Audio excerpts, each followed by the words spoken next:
On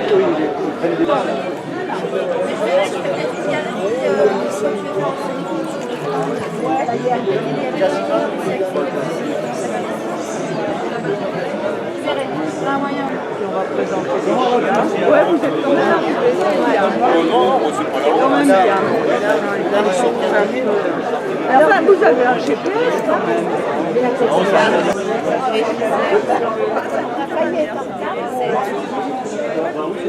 Et on donne ça lundi, normalement. C'est là l'animation, hein. Ils vont arriver, les conducteurs, les voilà, et ils vont vous expliquer un petit peu toutes les possibilités de leur chien. Il faut savoir aussi qu'ils travaillent sur des délais qui peuvent être très longs, hein. Ils nous ont expliqué hier qu'on peut tout à fait, sur un animal blessé, entreprendre la recherche le soir. Il a été tiré le matin. Et le soir, ça n'aboutit pas. Ils reviennent le lendemain. Et le lendemain, la recherche peut aboutir. Mais je trace la piste. Bon, bah, je l'ai acheté. Peut-être, je ne sais pas, vous me direz si je vous dis un labrador ou un golden retriever, mais c'est pas fait pour ça. Mettre après la barrière pour que les gens puissent bien nous voir. Il arrive avec son chien. On va vous expliquer aussi tout le matériel qu'il faut pour entraîner les chiens. Parce que, bien entendu, comme les chiens d'arrêt qu'on va voir tout à l'heure, comme les chiens courants, eh ben, quand on aime son chien, on fait travailler pas. On ne fait pas travailler un chien parce qu'on a première fois dans l'ouverture. Ou alors, on est un petit peu dérangé. Et là, vous allez voir que ce qu'on va voir, c'est qu'ils sont confirmés. Après, la confirmation du chien, c'est une chose, la chasse et la recherche, c'en est une autre. Évidemment que la recherche comme ça, après, ça devient un métier, entre guillemets, c'est de l'expérience. Savoir prendre des ruses, des animaux blessés. Et évidemment, pour avoir des bons chiens, il faut être appelé. Pour être appelé, eh bien, il faut prendre le téléphone, il ne faut pas hésiter. Chaque fois que vous avez un doute, vous avez une petite leçon, vous avez quelque chose, eh bien, la patience, vous téléphonez et monsieur, on essaiera d'intervenir. Tout ce que je conseille éventuellement avant d'aller dans l'explication, on a un stand de l'UNUC. Au stand de l'UNUC, vous avez tous les dépliants. Vous avez tous les noms des conducteurs avec les téléphones et dans toutes les régions où ils se trouvent. Avec 15 conducteurs dans l'ordre de l'entrée. Donc, oui, si vous êtes sûr, on peut intervenir, ça évitera que la bête va vous laisser pendant 3 jours. Il n'y a pas de problème. Qu'est-ce qu'il y a? Est-ce que tu veux manger un petit peu? Oui, alors le nombre de recherches l'année dernière est réparti sur combien de membres? Alors l'année dernière, on a fait 149 recherches solitaires. Je peux les faire travailler, vous ne nous dérangez pas en appelant, même un dimanche après-midi, vous dites oh je ne veux pas le déranger, non c'est faux. On a des chiens qui attendent que ça. Après, il faut bien savoir quand même que lorsque vous tirez, une balle sur 6 ou 7 atteint son objectif. Ça veut dire que quand vous faites une battue, vous tirez 20 balles et qu'il n'y a rien par terre, il y a un problème. Il faut les vérifier vos tirs. Ça c'est obligé. D'accord, c'est obligé, c'est mathématique, c'est pas moi qui l'invente. C'est une balle sur 7 à atteindre, donc soit c'est mort, soit c'est blessé. Vérifiez vos tirs. Vérifiez vos tirs, ça veut dire quoi? Ça veut dire s'il y a du sang. S'il y a... Je viens de dire aussi, c'est pas une honte, ça arrive à tout le monde de blesser. Bon, j'ai blessé, ok. Par contre, ça serait honteux de ne pas mettre en action toutes les chances pour éventuellement retrouver cet animal blessé. Là, ça serait honteux de la part du chasseur. Voilà, donc on fait une simulation, on va dire voilà, qu'il y a un sanglier qui est arrivé de ce côté. À côté d'André, il y a du sang, on suppose qu'il y a du sang. Il va présenter son chien. Ah, là on s'entend parler, c'est beaucoup plus agréable. Voilà, donc il va mettre son chien en action. Le chasseur va voir s'il y a du sang, s'il y a du poil. Alors le chien est un peu stressé aussi, il fait chaud, c'est pas forcément évident pour lui. Voilà, donc le chasseur va voir s'il y a du sang.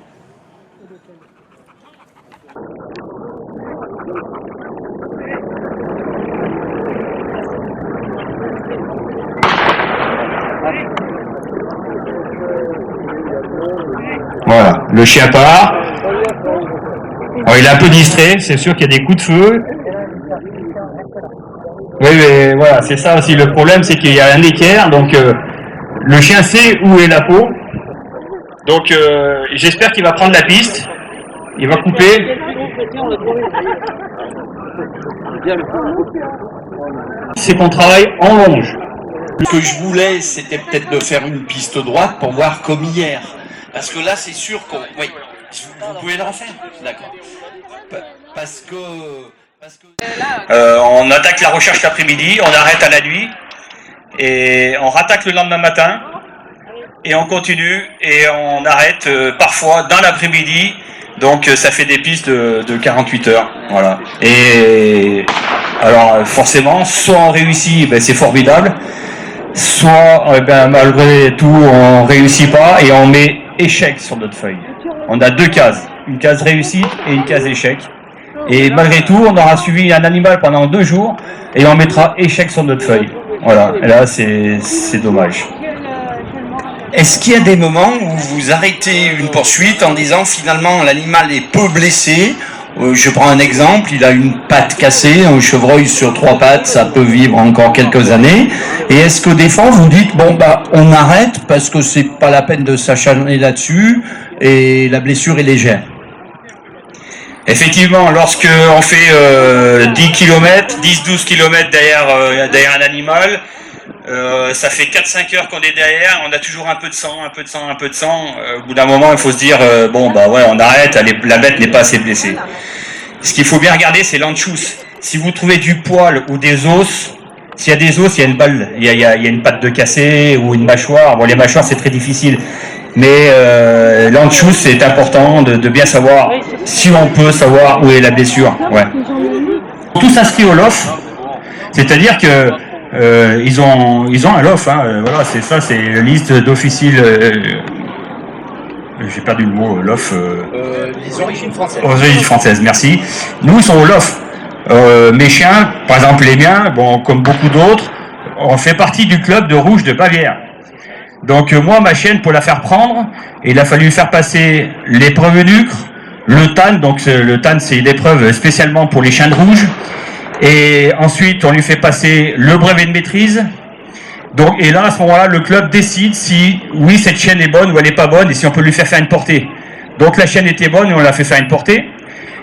J'ai gardé un jeune là de sa mère, Gallo qui s'appelle. Donc ce chien, il a 3 ans, il a fait toutes les épreuves nucres déjà, parce que j'ai un jeune fils qui a 16 ans et demi, qui est devenu conducteur il y a une quinzaine de jours. Il était là hier au soir avec moi. Et donc c'est un jeune aussi conducteur. Ce chien, je vais le présenter au TAN d'ici quelques temps. Le TAN, c'est uniquement aux semelles traceuses, il n'y a pas de sang, il n'y a rien du tout. Hein. On fait des pistes 24 heures avec des pieds de sanglier, avec mes machins, là je vous ai fait voir. Hein. Et le chien doit remonter la piste 1,2 km. Ça rigole pas quand même. Hein. D'accord. Donc ce sont des chiens qui sont expérimentés et ils sont pédigrés. Lorsqu'il est blessé, il laisse une odeur de stress. Le chien ne suit pas le sang, le chien suit l'odeur de la bête blessée. Lorsque un sanglier ou un cerf rentre dans une harde, le chien doit faire la différence entre la bête qui est blessée et celle qui ne l'est pas. D'accord, il y a des fois, vous avez une compagnie de sangliers, vous êtes 10 sangliers, et puis d'un seul coup, hop, eh bien la bête blessée se retire du troupeau, et là le chien ne doit pas se mettre en défaut. C'est là justement où on a des bons chiens. Après, vous avez des gens, ouais, mais mon chien, il fait le sang. Ben oui, il fait le sang, il n'y a pas de problème, vous le mettez derrière, il va suivre le sang, et puis hop, ça part dans le troupeau, et c'est parti. Et puis vous dites, oh, bah finalement, il avait rien. Bah peut-être pas, parce que en fait, cette bête blessée, elle a pris un crochet, elle s'est mise de côté, et vous n'avez rien vu du tout, parce que le sang, vous l'avez pas vu, vous n'avez pas suivi, et là, le chien vous a mis en défaut, et terminé. Là, le but du jeu, justement, c'est d'avoir des chiens qui ne fassent pas le défaut, qui se mettent pas en contre-pied, et voilà, et ça s'apprend pas toujours du jour au lendemain. C'est vraiment du travail. Alors, on a fait un petit peu plus simple avec une piste qui démarre ici, qui termine là. Romain, tu vas faire la piste? Bien sûr. Avec Gallo? Ah ben il faut lui mettre la longe. Ou alors je la fais? Je la fais? Alors, si vous voulez prendre le micro et commenter. Bien, ben on va commenter. Alors, Bruno va lui mettre la longe. Déjà, le chien, quand on le fait travailler, il a sa longe et son collier. il sait juste là. Là, il y a le bâton. J'ai mis le bâton. Le chien, il sait que quand on lui met la longe, il va faire une recherche. C'est pas le même collier. Donc voilà, Bruno va lui mettre le collier. Il a déjà compris que... Là, il fait chaud, puis il y a du monde, le chien il regarde avant. Alors aujourd'hui, il faut bien comprendre que les conditions sont particulières. Il y a beaucoup de monde. Il y a quand même la chaleur. On n'a pas vraiment tout le protocole de la recherche parce que c'est vraiment une... Là, ici, voilà. Voilà, il faut savoir que quand on part pour une recherche, le chien est avec nous dans la voiture et déjà ça commence pour lui. Même pour nous, on se prépare, on parle avec notre chien 9 fois sur 10. Voilà, l'anchouse, il fait voir le sang. Et voilà. Et voilà.